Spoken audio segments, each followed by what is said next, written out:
Hey y'all, welcome back to Hard Times and True Crimes.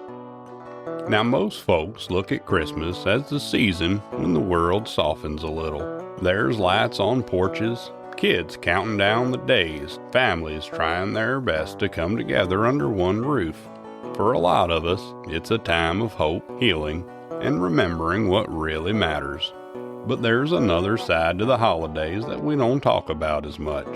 When the rest of the world is wrapped in tinsel and good intentions, some people are unraveling. For folks already wrestling with darkness, whether it's untreated mental illness, isolation, bitterness, or outright evil, the pressure of the season can bring it all exploding to the surface. The holidays seem to magnify whatever's already inside a person. If there's love in their heart, it'll overflow. But if there's something twisted in there, the holidays don't fix it. It often exposes it.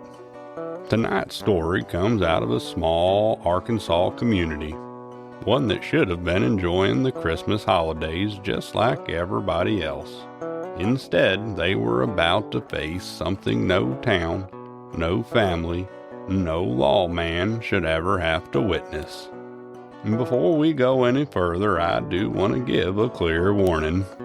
This episode contains graphic, disturbing details, including the murder of children. We always try to handle these stories with respect, but listener discretion is strongly advised in this episode. So get your cup of cheer, because you're gonna need it, as Darlene and Melody take you through a story that shook an entire community to its core. Folks, here's a stark look at what can happen when evil goes untreated and unchecked. I'm Darlene. And I'm Melody. This is Hard Times and True Crimes. We have some exciting news. We have some more merch. We have hoodies. Hey, I'm so excited. I'm excited about the hoodies, and they have a new design and they look really good. So if you would like to order a hoodie, send us an email with the size that you want. We also have some larger t-shirts. We've had a lot of people asking for like 2X and 3X. And so we have some t-shirts that are larger. We ordered a few of the larger hoodies. So email us with your size and how many you want. I think there are 35 a piece. Yes, 35. And we will work out getting those to you. And they're really good quality, soft, and you're going to love them. I think you're going to love them. We'll try to get a picture of them up in our Facebook group soon for you all. And yeah, so get a hoodie before it's too late. This winter, you can walk around and share the love. Yes. And take a picture if you get one. We'd love to see you in your hoodies. That would be really cool. This is a horrible story. It's really sad. It's very interesting, but it's just terrible. I'm going to go ahead and get into it.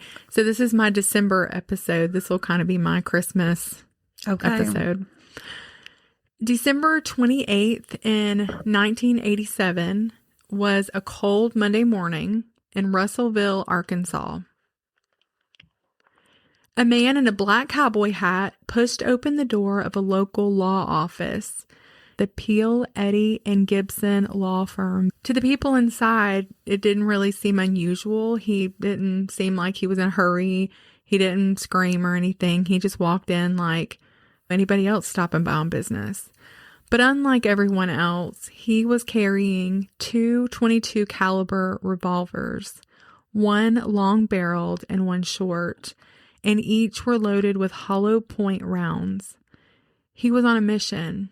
He knew exactly who he had come for, and that was 24-year-old Kathy Kendrick. Kathy had been a cheerleader in school. She'd won multiple beauty pageants and had that personality that made people instantly comfortable around her. She was beautiful on the outside, but just as beautiful inside in the way that she treated people. It was mid-morning when the front door opened, and Kathy would have recognized Ronald Gene Simmons, a 49-year-old ex-coworker of hers. They had worked together at Woodline Freight Motor Company, but she had a new job now, and she probably wondered, like, why was he in there? It had been more than a year since she'd seen him, and that was honestly okay with her because he had wanted to date her. She tried really hard to be nice to him because that's just the kind of person that she was. She just politely told him, I'm just not interested. But he kept following her around work, cornering her, making these unwanted romantic advances. He eventually started calling her at her house, sending her flowers constantly, and just really refusing to take no for an answer. And eventually she would have to report him to her supervisor. He had genuinely become obsessed. Seeing him that day probably gave her a sick feeling in the pit of her stomach. I'm sure she'd hoped that he was out of her life forever. For Ronald, Kathy represented humiliation. She rejected him. She stood up for herself.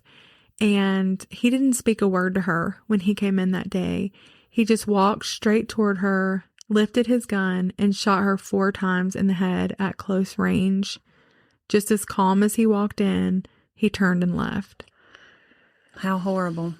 So he walked away from the scene, and when he did, someone placed a frantic call to the police department. The time logged was 10:17 a.m. Kathy was rushed to St. Mary's Regional Medical Center, but there was nothing that the doctors could do. She was pronounced dead within hours. Avoiding Main Street, Ronald slipped through the side streets of town. His destination was the Taylor Oil Company office at 2601 West Main Street. Inside Taylor Oil, business was moving just like any other morning. Rusty Taylor was going through paperwork. J.D. Chafin, he was a 33-year-old firefighter who worked part-time delivering oil and supplies, and he'd just come back from responding to a car fire. He was still wearing some of his turnout gear. When Ronald opened the door, Rusty immediately recognized him. The former employee who had quit months earlier. Ronald simply raised his gun and fired. Rusty was hit twice, once in the arm, once in the left side of his chest. The shots knocked him back, but they didn't kill him. J.D. Chafin, the firefighter, barely had time to react. He didn't even know Simmons. He hadn't wronged him in any way. He was just there. Simmons stepped toward him and put the gun close to his head and at point-blank range fired a single shot into the side of his head. Chafin dropped dead where he stood. After he fell, Ronald turned the gun on a clerk in the corner office. She ducked behind some boxes just as he fired, and then she played dead. The bullet missed her by inches. She said that she felt the heat from the bullet. Imagine how afraid she was. I can't. She was shaken up and terrified, but she was actually able to give police one of the clearest descriptions of him that morning.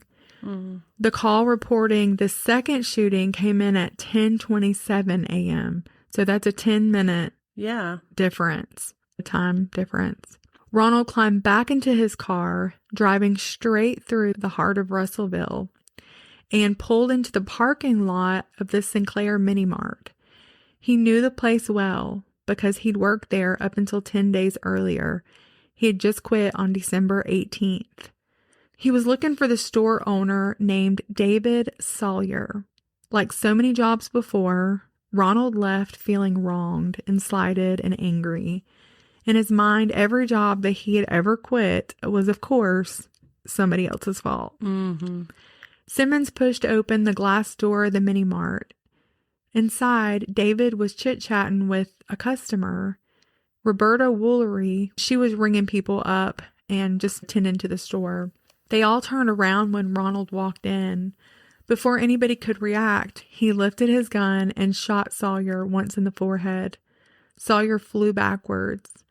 Roberta Woolery locked eyes with him. He fired again and hit her in the jaw. Roberta dropped to the floor, dazed, bleeding, but she was still alive. The customer Sawyer had been talking to, he panicked and he dove behind this showcase that was in the middle of the store, and his instinct just kicked in. He started grabbing these 6-packs and just hurling at him one after another, screaming and cussing and hollering and just throwing everything he could get his hands on. And it worked. Wow. Because he hesitated and walked back to his car and left. Wow. Is that not crazy? That is crazy. But I think that was the first time anybody had challenged him or had a second to really know what to do, I guess. So Roberta, she tried to crawl towards safety. And of course, the customer, he scrambled and hid because he's still just not in his right mind. And then Sawyer was still clinging to consciousness. And miraculously, all 3 would survive. Wow, that is incredible, but was awesome. It is. I mean, even the one that was shot in the head. So that's amazing. Yeah. Ronald just got back into his car and turned down Airport Road. His next stop was Woodline Motor Freight, a place where he had once worked as an accounts receivable clerk side by side with his first victim, Kathy Kendrick. It was inside these walls that his obsession with her had begun, where he followed her around, making those unwanted advances and basically terrorizing her during her shifts. And it was there, too, that Kathy had finally reported him. The woman she reported him to was Joyce Butts, both of their supervisors. Joyce confronted him and addressed his behavior. And how dare she? When he finally quit Woodline, Ronald stormed into her office, slammed down his resignation, and told her to take this job and shove it. Literally. Apparently, his bitterness just had simmered for a year. And on the morning of December 28th, 1987, he came back for her. He stepped inside with this icy calm that he had displayed really at all the other locations that morning as well. Joyce was at her desk sorting paperwork when she looked up and saw who it was. And in that split second, she knew that she was in danger. It was probably just that intuition we have. She didn't have time to turn and scream or anything, though. He raised his gun and fired, and the bullet struck her in the head. Employees scattered. Some dove beneath desks, some ran, others locked themselves behind office doors. The building erupted into chaos, as you can imagine. Sure, yeah. As Ronald turned and walked calmly into another room where an employee named Vicki Jackson was. He ordered her to move. Vicki was terrified. She knew Ronald. She'd always been nice to him. She begged him to please put the gun down, to please not hurt her. He shut the door behind them. He then asked her, "Vicki, why didn't you come see me at the mini mart?" She thought kind of fast and said, "I did, but you must not have been working on the shifts that I came." That was smart. It really was. Her hands were shaking and he noticed that, and just, I don't know, just this weird moment of kindness, I guess. I don't know. He said, "Do you need one of your cigarettes? Are you scared?" Oh, man. And then he told her, "You've always been good to me. Will you call the police for me? I've come to do what I wanted to do. It's all over now. I've gotten everybody who wanted to hurt me." Vicki made that call. And when Russellville police arrived moments later, Ronald surrendered without any resistance. And just like that, it was over. Ronald Gene Simmons entered the world on July 15th in 1940 in Chicago, Illinois. He was the second child of Loretta and William Simmons. A baby sister, Nancy, would follow not long after. She was born in 1942, making him one of 3 children. But the family's happiness and stability was short-lived because on January 31st in 1943, when Ronald was just 2 years old, his father suffered a sudden stroke and would pass away. Within a year, Loretta remarried a man named William Griffin, a civil engineer with the U.S. Army Corps of Engineers. They would go on to have a son together named Peter. When the Corps reassigned Griffin to Arkansas, the family started this long, I guess, pattern. They had to move a lot. Mm-hmm. And moving constantly because of his stepdad's work. Every time Ronald would start to settle, they'd pick up again. And that constant uprooting left him feeling like he never really belonged and angry. So from an early age, Ronald's behavior stood out, not in a good way. By 10 years old, he tormented his younger sister, Nancy, and his younger half-brother, Pete. Relatives described him as someone who fixated on weaknesses in people, and once he found them, he used them to try to break them down. So he sounds like he was a bully. Yes, absolutely. By his early teens, the problems inside the home were spilling into the outside world. He bullied weaker classmates, he talked back to teachers, and just pushed back against all authority.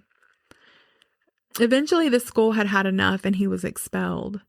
His parents were desperate to find anything that would make a difference, and so they ended up sending him to a military school. And that's actually where things started to turn around for him, and they did start to improve.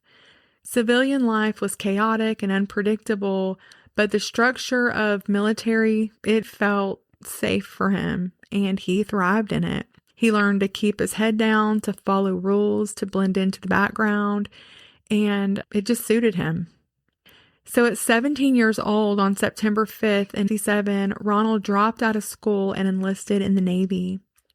By November, the Navy shipped him halfway across the world to a repair facility in Guam, and that's where he earned his GED. And that was a pretty big accomplishment for him. 2 years later, in July of 1959, Ronald was serving as a yeoman third class when he was transferred to a naval hospital in Washington State. And there, at a USO dance held at the YMCA, he met this beautiful young girl who would change the course of his life. And her name was Becky, or her name was Rebecca, but she preferred to be called Becky. Ulibarri? Yeah. Ulibarri or Ulibarri? Ulibarri. She was born in 1941 in Albuquerque, New Mexico. Ignoring warnings from Ronald's own mother about his temper, Becky and he married on July 9th in 1960. About a year into their marriage, Becky gave birth to their first child, Ronald Gene Simmons Jr. On July 13th, 1962, after 5 years of service, Ronald left the Navy, but he didn't stay a civilian for long. Just a few months later, on January 30th of 1963, he enlisted again, this time into the Air Force. So he did the Navy, and then he went into the Air Force? Okay. Yeah. He was stationed at Langley Air Force Base in Virginia, and it was there during those early Air Force years that Ronald and Becky would welcome their first daughter, Sheila, into the world on October 24th. Whatever discipline he had learned in the military, he kind of seemed to twist because he had a need for control, and his wife, Becky, was usually prime target. Like the brunt of his... Yeah. I mean, I don't know that he was... I don't know how severe it was at that point, but he had always just been controlling. He dictated how she dressed and styled her hair, just that kind of thing. Yeah, I know that type. It's so weird to me because Becky was beautiful. Like, he really wasn't good looking at all, and she was gorgeous. But she was very timid, and I don't think she was very confident for whatever reason. She gave birth to their third child, Billy, in 1965. Then came Loretta in 1970, Eddie in 73, and Marianne in 76. So there would be 7 children in all. Oh, they had a house full. They did. But Ronald's military career thrived. He was assigned to the Air Force of Special Investigations. In January of 1966, he earned a promotion to staff sergeant. The next year, he re-enlisted and volunteered for a tour in Vietnam. Over the course of his more than 20 years in the Air Force, they rewarded him repeatedly. He received the Bronze Star Medal, the Vietnam Gallantry Cross. He earned the Air Force Small Arms Expert Marksmanship Ribbon, And when he finally retired from military service on November 30th, 1979, he was a master sergeant. Wow. I mean, that's an impressive Military career. there. It is. It really is. He had a spotless service record. But it would seem like he was a different man to his family behind closed doors. Yeah. When Ronald retired from the Air Force in November of 1979, he left the structure and oversight of the military life behind. And once that was gone, it was almost like he lost his purpose. He became more controlling.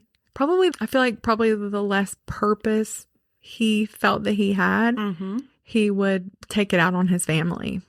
Yeah. Like that dissatisfaction. It was never his fault. It was probably their fault. Exactly. Yeah. So he monitored Becky constantly. Any phone calls she made, the errands she ran, the way she dressed. He dictated where the kids would go, and it was school only. They weren't allowed to really have friends or talk to people. Yeah, he didn't trust people. He would kind of try to scare them about the outside world. Yeah, and it sounds like he's like a little bit of paranoia. Yeah, I think so. So he kind of did become suspicious and paranoid and quick to anger. And who knows if he had always been like that. There isn't any record of it. From what I gathered, it just kind of gradually increased with time. Yeah, I would think that he probably always probably had Like that underlying. Was natured like that. And the more it went unchecked, the more it grew. It's my guess. I think so. Yeah, I think that's a good take. But in 1981, his oldest son, Ronald Jr., would report a crime. He told authorities that their father, had impregnated his sister, Sheila. He knew there would be consequences for that, but he had to do something to protect his sister. Yeah. Oh. He felt like he wasn't able to protect his mother from his father's abuse, and that tore him up, but he wanted Sheila to have a chance. So his report initiated a formal investigation by New Mexico's Department of Human Services. Sheila had confided in a couple of her close friends about the abuse, and when her friends told their parents, they of course reached out to school officials, and she even admitted to school officials that those things were going on. She was in fact pregnant by her own father. That poor girl. And were there other sisters in the home? There were. And was that going on with all of them or just her? It was never confirmed with any of the others. Okay. Was she the oldest? She was. Okay. With her brother's report and her admission, it seems like it would have gone down pretty quick, but Sheila wasn't placed in any kind of protective custody. She wasn't given a safe place to stay. So despite the sexual abuse she reported, she was sent back home under the control of her father. And so once she was home, the pressure was put on her, fear, threats. Yeah, and I mean, they failed that girl. That's horrible. They did. So all of that control, and he just kind of tightened his rein around her again. Yeah, because he's going unchecked. Yeah. And not only that, but he was in love with her. He believed that they were in love. He kind of behaved like they were in a relationship.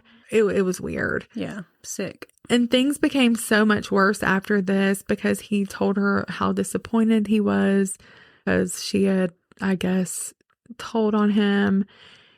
But he still loved her, and she was the apple of his eye. I don't understand all the psychology behind all of this.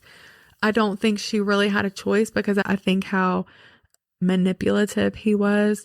But I'm guessing there was some kind of an incestuous relationship. If she was a minor, it's not a relationship. It's not. What I'm saying is not that she wanted to protect him. Maybe Stockholm Syndrome, similar to that. Yes, something like that. Because she probably, as a defensive mechanism, did not know any other way to cope. Right. But, I mean, because nobody was protecting her. And you have to think, too, just imagine as a child, because I don't know how long this had been going on, but if you have this tyrant father who's mean to everybody else, but he's nice to you. And manipulating you into thinking that you're the only one that makes him happy. And you don't know anything that's normal to you because you don't know any better. Yes. Yeah. So it's obviously abuse. It's definitely abuse. But had messed her mind up, I guess. But thankful for her brother that stood up for her. I was just really impressed with that. So, of course, they were traitors, her and her brother. Whatever he was before, all of this intensified that.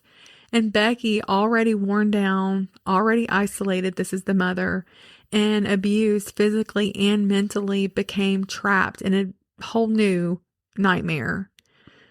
She had wanted to leave him, and she did stop sleeping with him and sharing a bed with him, but he twisted the situation and manipulated it as well and told her, do you want to keep the kids?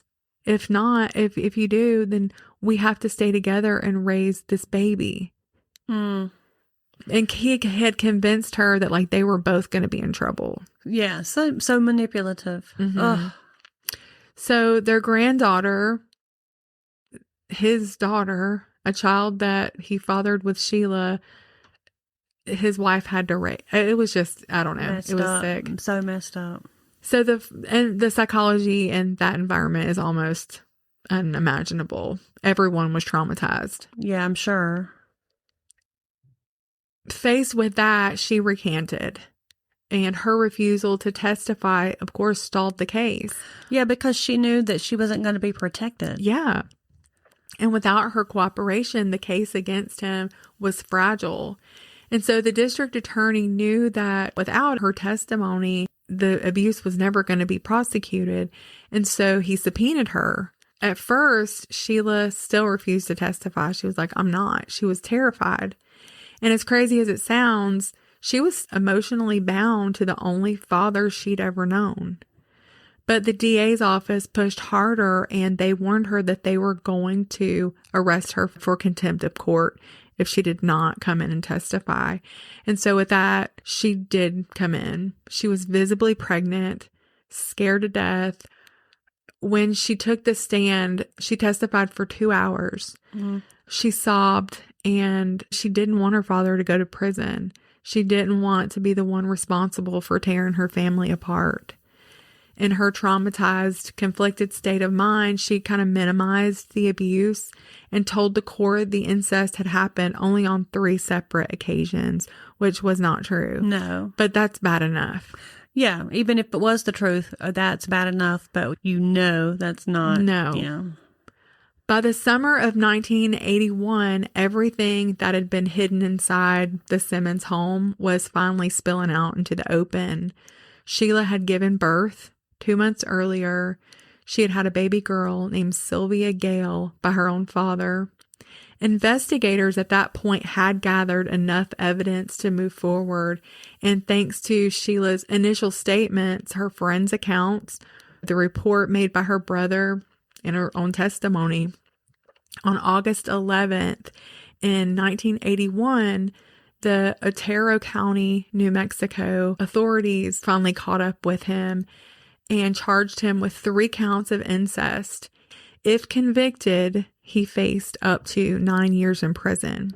Only 9? Yeah, that's crazy. I know. Sheriff deputies, they drove out to their property 20 miles outside of the town, but when they pulled up, the house was empty. The doors were open, personal belongings were gone, kids' toys gone. They had vanished, packed up and disappeared. I wonder how they knew they were coming. Well, they say that he had some kind of a CB, that he was able to, Yeah. Okay. And I mean, I don't know if that's how, but that's what. Or maybe he knew somebody in the. Right. Yeah. Somebody tipped him off. Oh, I'm sure. Ronald knew the charges were coming, and he ran before the law could get to him. With a newborn grandchild, his own daughter's daughter, and 5 other children in tow, he fled New Mexico, dragging his family with him. Now, Ronald Jr., he did decide to stay behind with friends. He said he couldn't do it, and he felt bad about it because he loved his mother deeply and his siblings, but he just could not do it anymore. Yeah. He got out. Ronald, the father, senior, he purchased a 14-acre tract of land on a lonely stretch of road 6.5 miles north of Dover, Arkansas. He named the long dirt drive leading to the compound Little Princess Lane in honor of Sheila. He dubbed the new property Mockingbird Hill. The property wasn't much. I mean, it was like trees, brush, uneven ground, and this small clearing. But to him, it was perfect because it was isolated. I think in his mind, he thought this is the place, like he's going to be in total control, going to get his family back in line. The family dragged in an old trailer and started building makeshift additions, like room by room. It was weird. Have you heard of those? They're called hillbilly mansions. No. When you have like multiple trailers put together, either side by side or on top of each other. That's what this sounds like. Hillbilly mansion. And then 2 days after they moved onto the property, a no trespassing sign went up at the bottom of the dirt road. And within days, Ronald had attached a stretch of barbed wire fence around the place. From the outside, it looked, I guess, simple enough. It was a 5-bedroom mobile home sitting in the clearing with a couple of small rooms built underneath an extended roof. But once you stepped closer, it became obvious that the place was literally falling apart. The rooms were cramped. The bedrooms were tiny. The only space that felt open was the family room. There was a fireplace, but it was unused because it didn't work. The heating and air conditioning, they were inoperable. The only heat in the entire house came from a single wood-burning stove in that family room. It was just a junk pile. Yeah, and so they're living like this. Now, he has a career in the Air Force. He's retired at this point. Right, but he is retired from the Air Force. Mm-hmm. So they should be able to. Yeah. But they're living like this because he really wants to live out there on that compound. Yes. And away from watching eyes of the government. Anybody who can stop him from doing what he's doing. 100%. That's it. So there was a phone line on the property, but he didn't let anybody hook it up. He didn't want any outside influences. The bathrooms barely functioned, and eventually they stopped. Like the toilets were broken. So the family, including the little children, had to use outhouses. The crazy thing is he worked those kids to the bone, like just doing all this work for nothing because it was just a junk. Just junk. And there's just, like all of that abuse, not just the sexual abuse of his daughter and the controlling of his wife, but just all that neglect and living like that is just a form of abuse. And then the controlling and it's just very sad. It's so sad. And teachers would say how those kids were like nearly perfect students. Like they were good kids. Yeah. Well, I had told you this before that Becky had stopped sharing a bed with her husband. And a lot of people have judged her harshly for not leaving. But we have no idea how she was being manipulated, what fear he held over her, what he promised would happen if she tried to leave. We just don't know all the dynamics into why she stayed. She abused women. I don't know. I don't think their minds work right. Yeah. But it is hard for me to comprehend. Yeah. It's just like, but you've got all these kids and so, yeah, that's. And I don't know at that point that she had anywhere to go. Okay. You know what I'm saying? Yeah. Like she's been with him since she's been a kid. You may want to cut this out. I don't know. But these kinds of stories are the ones that you kind of hope end up with her killing him. Oh, yeah. That doesn't sound bad. Now, I don't know if that's where you're going with this story, but I'm like, if that was the case, then I can understand that. Yeah. Oh, yeah. Becky was just trapped emotionally, financially, psychologically under the same roof as this man who had destroyed her and her kids. And she was raising the younger children. She got any joy she got came from them because she did love her kids and tried desperately to protect them, but with no real power. Even after relocating to Arkansas after the investigations and the court hearings, The abuse did not stop, and by early 1983, Sheila would become pregnant again. Oh, now I'm just ticked off. That really just makes me mad. Ronald had been outspoken about abortion and condemned it and judged harshly. He held himself up as a moral man who, when it suited him. Yeah, when it suits him. But when the consequences of his own actions threatened to expose him, he made this exception, and he drove Sheila to Dermot, Arkansas, where Dr. Julie Tan performed the procedure. Of course he did. Okay, and this is going to get me on my soapbox. No. And this is why when a minor shows up at an abortion clinic, Yes. there shouldn't be all of these privacy laws. Too many men are getting by with that crap. Yep. Based on those laws, because it's not being reported. Right, because a girl can just, a girl like her can Yes. just go in. And be forced in there. Yeah. Yep, absolutely. And then he just keeps getting by with what he's doing. Okay, sorry. No, it's My true. blood pressure just went up. After that, Ronald enrolled Sheila in classes at a business school right next to where he was working. Sheila was taking secretarial courses. She hoped that maybe someday it might help her get a job and she could get some independence. Get out of there. Right. Yeah. But it was there that she met a young man named Dennis who was studying radio communications. He was quiet and thoughtful. They met at the snack bar, but Ronald noticed right away that Sheila was pulling away, and he saw her becoming somebody he couldn't completely control, because what love will do Oh, yeah. to you as a young teenager. And it terrified him and enraged him. He tried to forbid the relationship, but Dennis was not giving up. He wasn't going anywhere. It wasn't long before Sheila trusted Dennis enough to confide in him about her troubled home life. And he was like, I'm getting you out of here. So Sheila announced her plans to marry Dennis, and Ronald went ballistic. In his mind, they were in love and she belonged to him. So when she told him she was leaving, he felt betrayed. How could she walk away after all he had done for her? Ronald was the wounded one. It's just so sick. I can't stand that victim mentality. Ronald was wounded, and especially because Dennis was steady and he was not afraid of him. Good. He was not intimidated by him. Yeah. He was determined to protect Sheila, and nothing Ronald threatened to do was going to stop That him. girl needed somebody like that in her corner, somebody who's going to step in for her. So I hope that's what happens. Yeah. In September of 1984, he took her and her little girl, and they got married, and they moved with him to his hometown of Camden, Arkansas. And for the first time in her life, Sheila was really safe and free.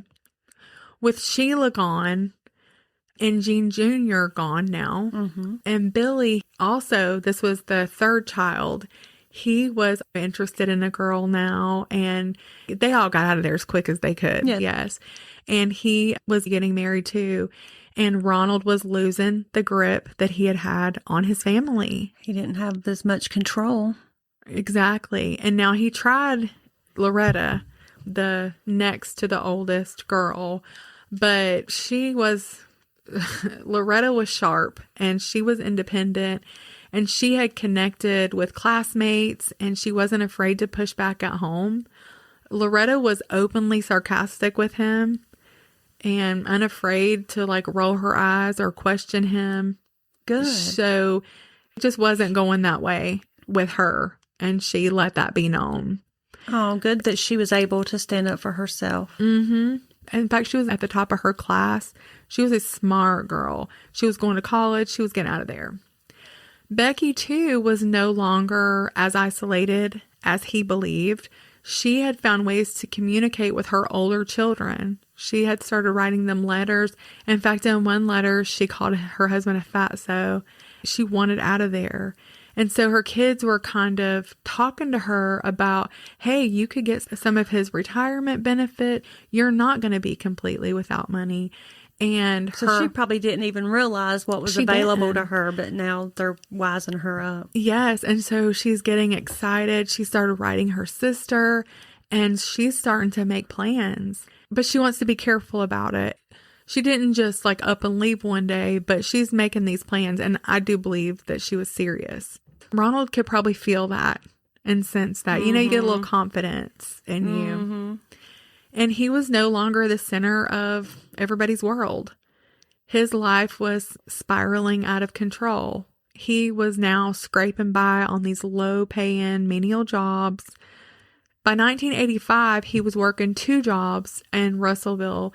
During the day, he clerked in the Sinclair Mini Mart, and in the evenings, he worked at the Woodline Motor Freight, where he had held the lowest position in the office. And that wasn't the worst part for him. At Woodline, he had to submit to the authority of that female supervisor. Oh, of a woman. He What didn't an like insult. That. I know. And that was Joyce Butts, the one that I had told you about before. Yeah. And she had the nerve to correct him when he made mistakes and criticize him when he slacked off. It was there that I was telling you that Kathy Kendrick had reported his just harassment. Yeah. Now, how old is he at this point? He's 49 and she was 24. Okay. No, actually at that time he would have been 46 and she would have been 24. And Gene noticed her, and like I said, he became fixated on her, and Kathy was just uncomfortable. And so Joyce reprimanded him again. Yeah. And there was another mark on his file and another bruise to his ego. And it was humiliation of the highest order by a woman. Gag me with a spoon. Right. And so at home, he started spending hours alone, brooding over losing Sheila and over what he saw as a lack of respect from the rest of the family. In his mind, they were all ungrateful. By 1987, the number of people still living under his roof had dropped to 6. Ronald Jr., known as Little Gene, had stayed behind in New Mexico. I told you that. And in February of 1984, he married a woman named Wilma Sue Pitts. Sheila had married Dennis McNulty on August 11th, 1984, and moved to Camden and taken her daughter, Sylvia, with her. And Billy, the next to oldest, moved out after securing full-time hours at Hardee's in Russellville, where he had worked his way up to shift manager, and he married Renata May in October of 1985. And the two of them moved and started their own lives together, and that left Loretta as the oldest child still at home. And I think I mentioned before that she was an honor student, a senior at Dover High School, and she was set to graduate that following spring. And she did not hide the fact that she was going to get out of there as soon as she possibly could. Her friends knew it, her teachers knew it, and Ronald knew it. He was just losing his grip.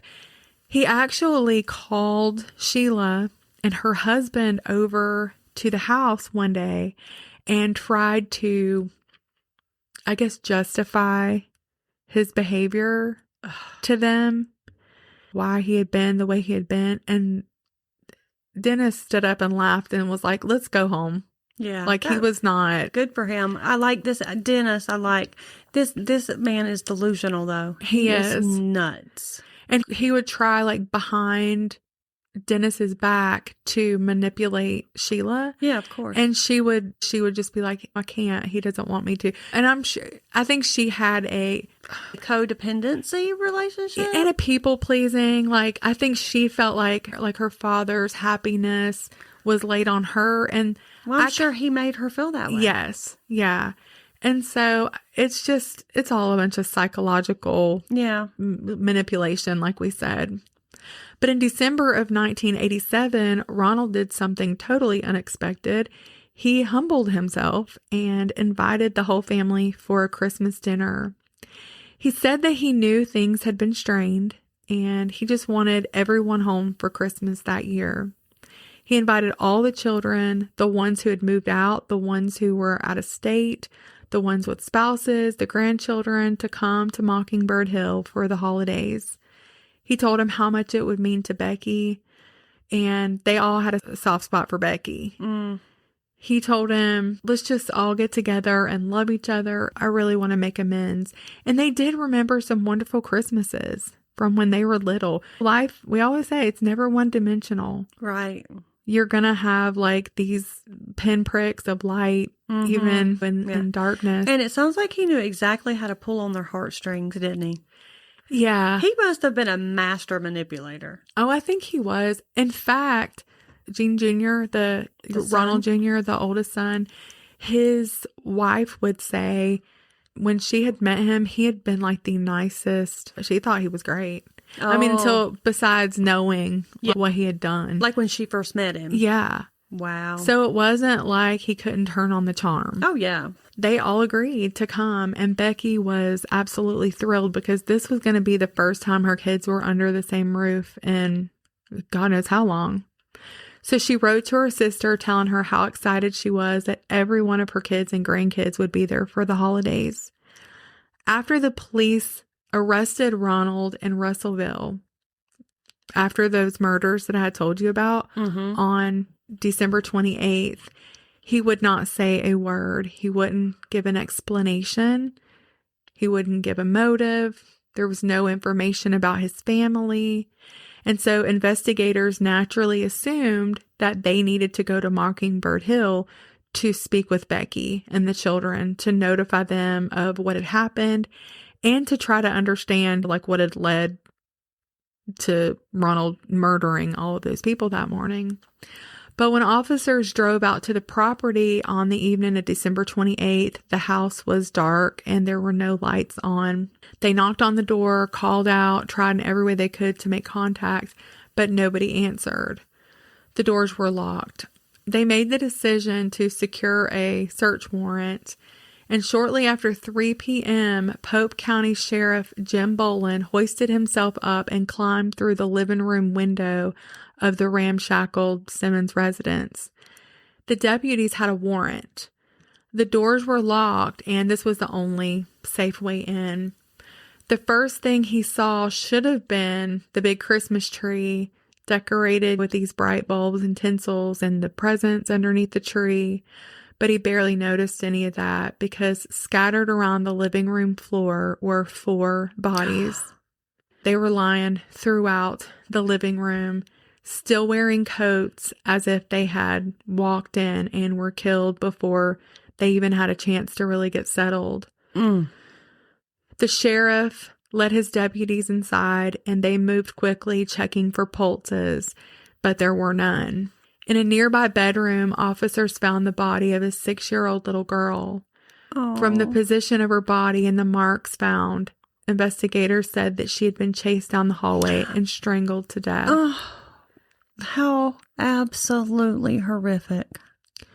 Within 10 minutes of entering the home, Sheriff Boland realized the bodies inside the house were not the family members who lived there. The 4 adults found in the living room were identified as the family who had come home for Christmas. Oh.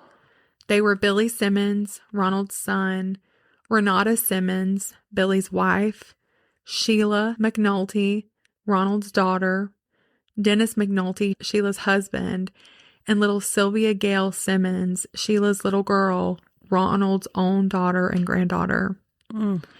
There were several family members still unaccounted for, but where was his wife and the other children?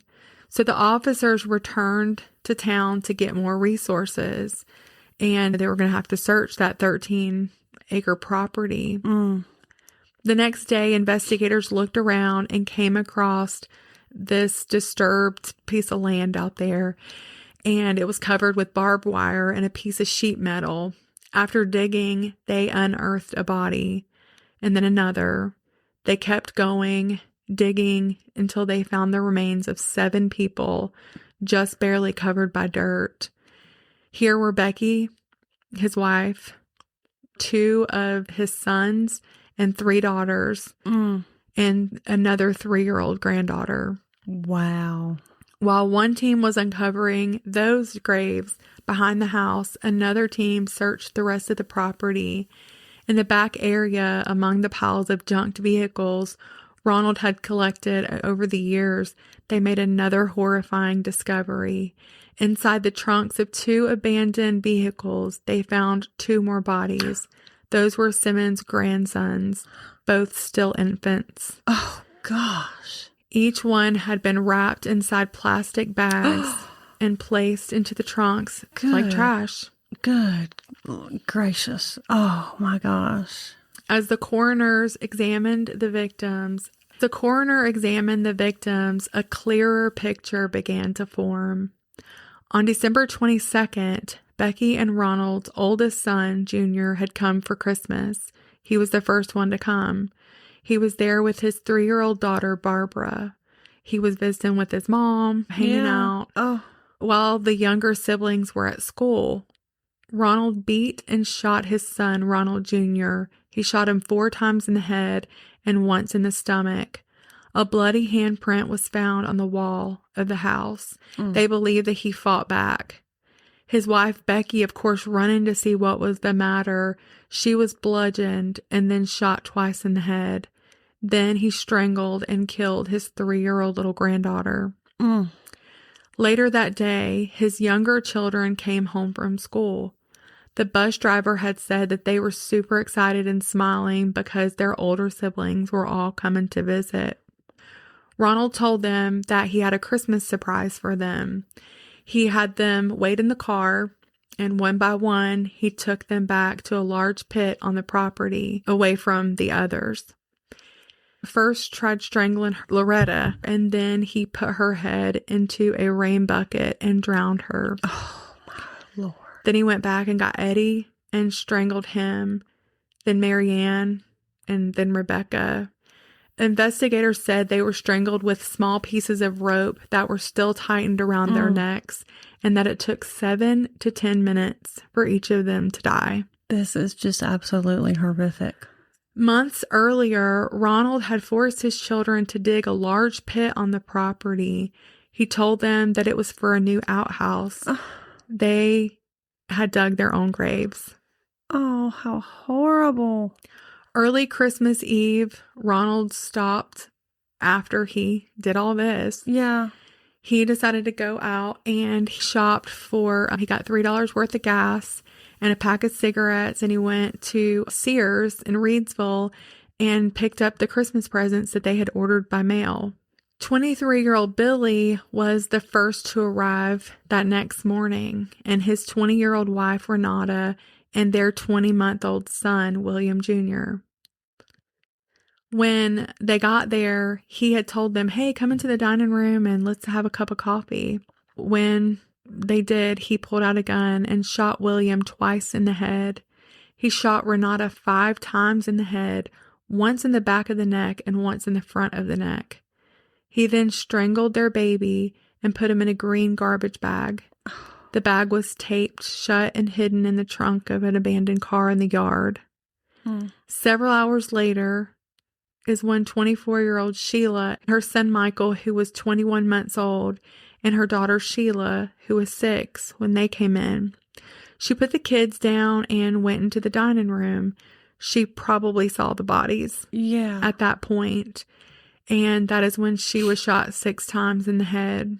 Her husband, Dennis, who was unpacking the car, heard the shots and came running through the door. He was shot once in the head. Little Sylvia ran back into the bedroom to hide, but she was found and strangled to death, and so was the baby. His body was wrapped in another garbage bag and hidden in the trunk of the car. And then Simmons rested. He drank beer for a while, just hung out with the bodies until Monday, when he left his house for the last time. When it was all said and done, he had killed 16 people. My word. Ronald Gene Simmons was tried for the murders of his family members on February 10th, 1989, in the Johnson County Circuit Court. Judge Patterson presided, and the jury did find him guilty on 14 counts of capital murder. During the trial, prosecutor John Bynum, he introduced a possible motive after Simmons' arrest. They had found this undated letter in a safe deposit box at Russellville Bank, and the letter pointed to his obsession with his daughter. At the end of that letter, he said, "I'll see you in hell." Well, he'll be there. Yeah. He told her, it was kind of like a love-hate thing. Yeah. Like, I love you. You've brought me the most joy of my life, but you've also destroyed my life. It was just sick and crazy. Yeah. When the judge ruled the letter admissible, he got up and punched Bynum in the face and tried to grab a deputy's gun. Of course, he was quickly restrained and removed from the court, but that says a lot. On March 16th in 1989, Ronald Simmons was sentenced to death by lethal injection. He waived all rights to appeal. In February and March of 1989, a reporter, Ann Jansen, conducted interviews with him. On March 1st, the court once again found him competent to waive his rights if he wanted to. But his decision to refuse appeals triggered a challenge known as Whitmore versus Arkansas. And the case actually went all the way up to the U.S. Supreme Court. It was just crazy. But it was rejected by a 7-2 vote. But these proceedings delayed his execution. At one point, he was sitting in his cell eating what he believed would be his final meal when he learned of a last-minute stay. On May 31st, 1990, Governor Bill Clinton signed a second execution warrant, setting a new date, June 25th, 1990. It became the fastest conviction to execution turnaround in the United States since the death penalty was reinstated in 1976. In his final days, he refused all visitors, including attorneys and clergy. His last words were, "Justice delayed, finally be done, is justifiable homicide." No family members would claim his body. He was buried in a pauper's grave at Lincoln Memorial Lawn in Varner, Arkansas. Wow. Was that not That is the most horrible thing you've ever the heard? most horrible. Yeah, I'm just like, I'm speechless. Yeah. It's terrible. So do you have any questions? Was there anything that I left out or that you wondered about? Well, all the people that he shot at the very beginning of the story that he worked with, you said 3 of those people lived. How many of those died? These are all the people that he killed. He killed Becky. He killed wife. Becky, his wife, who was 46 years old. He killed his son, Ronald Gene Simmons, who was 26. He killed Barbara Sue Simmons, who was 3 years old. That was Ronald Jr.'s daughter. 17-year-old Loretta Simmons. 14-year-old Eddie Simmons. He killed 11-year-old Marianne Simmons. 8-year-old Rebecca Simmons. He killed 22-year-old Billy Simmons. 21-year-old Renata Simmons.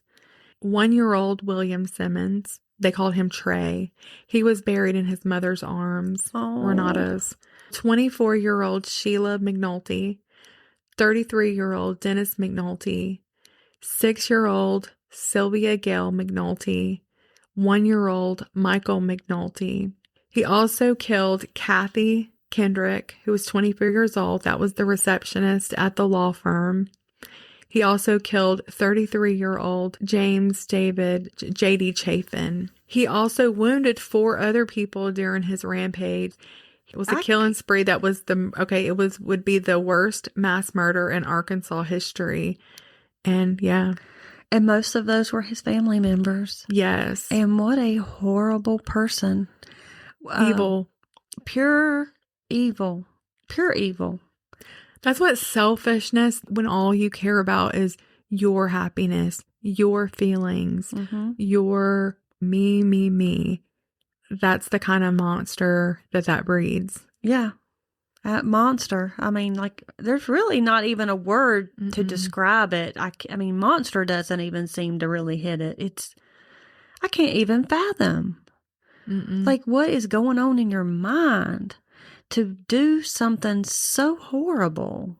And there were people that were he wasn't fighting for it. There were people who were fighting on his behalf. No. For him not to be executed. And idiots. I'm sorry. If there anybody ever deserved the death penalty, it was him. Deserved the death penalty. And if Bill Clinton's ever done anything good, it was signing that execution order for him. 100%. Yeah. I mean, my gosh.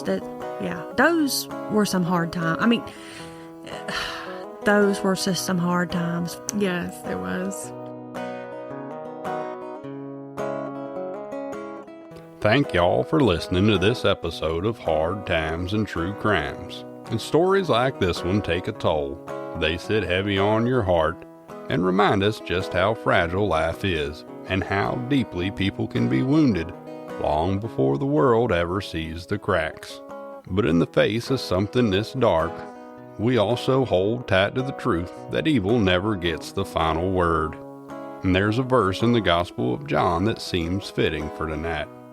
The light shines in the darkness, and the darkness has not overcome it. John 1:5. Even in the hardest stories, even the ones that make you question humanity, that truth still stands.